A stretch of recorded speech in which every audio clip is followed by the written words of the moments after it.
All right, so if you notice here, these are the pieces that we've taken off of the printer for the robot gripper claw, and they actually look kind of nice. So one of the things we're now going to have to do is begin assembly.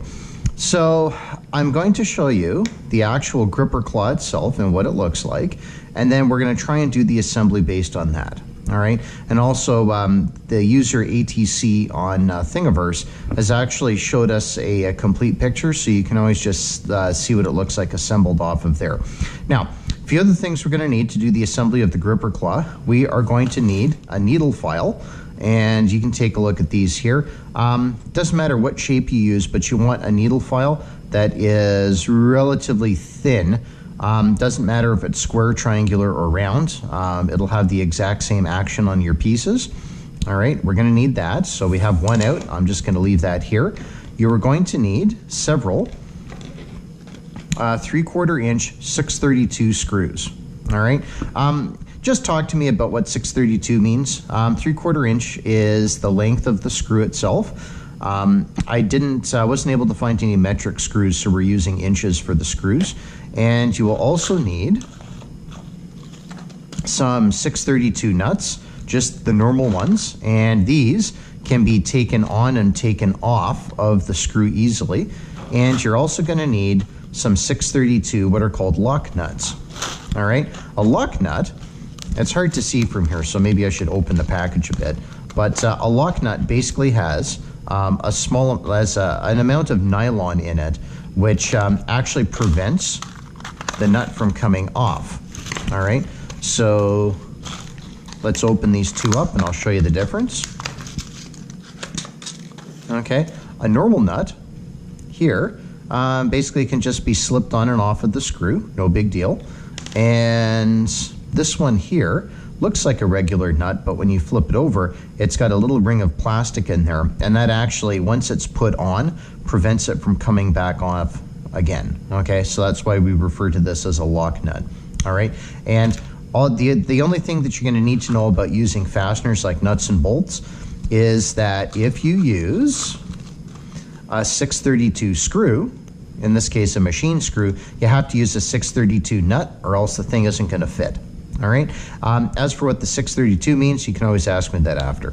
All right, so basically the only thing we're going to do here is mostly just take the pieces of our robot gripper arm, and we need to enlarge these holes a little bit. All right, so what we want to do is take our screws, and you'll notice that the screw, you could screw it in. Like for example, if you put it down like this and you took a screwdriver and you press down on it enough, the screw will actually go into the hole. But one of the things I would like to do is make this a little bit bigger. And you can do that by just very gently taking the file and gently rotate it in, okay? You'll notice here that if I try to push the file in too far, it's going to get stuck. Okay, we don't want that. All right, so you basically want to take the file and just sort of go like this and very gently kind of file out the inside of the holes. Okay, this is going to take you a while. All right, and we need to do a few minor details here, but you'll know that you've done it properly once the screw actually can be pushed through the hole without it being tight or anything like that. So you can already see that the file has done something, because here the screw doesn't even sit on top of the hole, and here it actually goes in a little bit. Okay, I could probably hand tighten that in, but I don't want to hand tighten it. I want that to be nice and loose. All right, now you're probably thinking, well, wait a second, why didn't we just make the holes bigger? Well, that's because for the sake of brevity, this gripper claw actually takes quite a while to design. So I decided that we would use a design that's been made already, and therefore we can't modify it in our software. Okay, we would need to teach you a separate piece of software. So it's quicker and easier to just take a file and just expand the hole this way.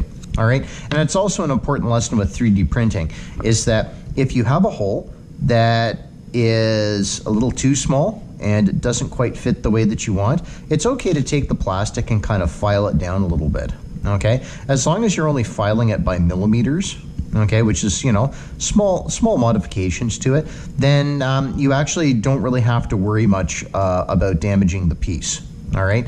And you'll see later on that these needle files and files in general end up being quite useful when we, sorry, I'm just filing away while I'm talking. When we're trying to get pieces to fit tight or loose, okay? The only thing you can't do with this file is make the hole smaller again, okay? So you notice that each time I use the file, the screw goes in a little bit better, all right? So basically it's almost all through now, but I need to make the hole bigger so that it just slides through. So be patient here. I just need to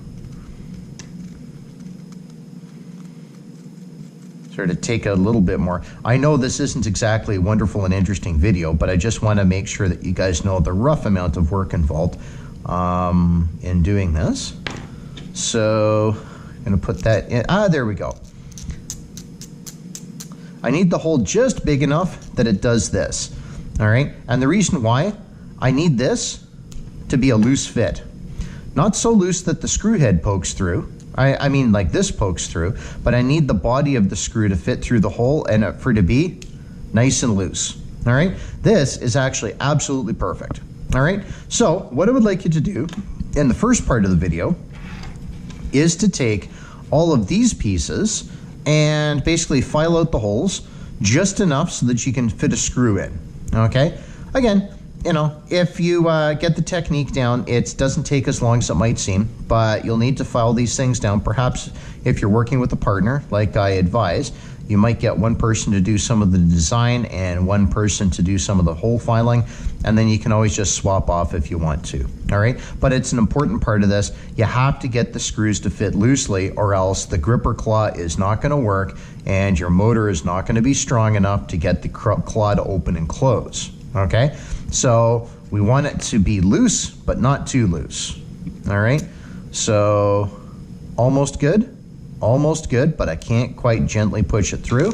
So once again, I want you to be able to put the file through like that.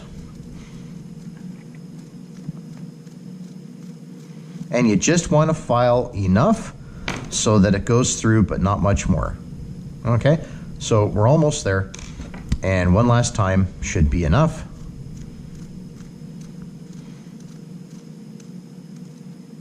There we go. And let's see. Perfect. So that's the second hole right there. Okay. And that's your criteria right here. If the little piece of plastic has the screw fit in and you can let it swing around like that, then everything is good. All right. So that's the first part that I want you to do. And I'll show you how to prep these pieces and then do the final assembly in the next video.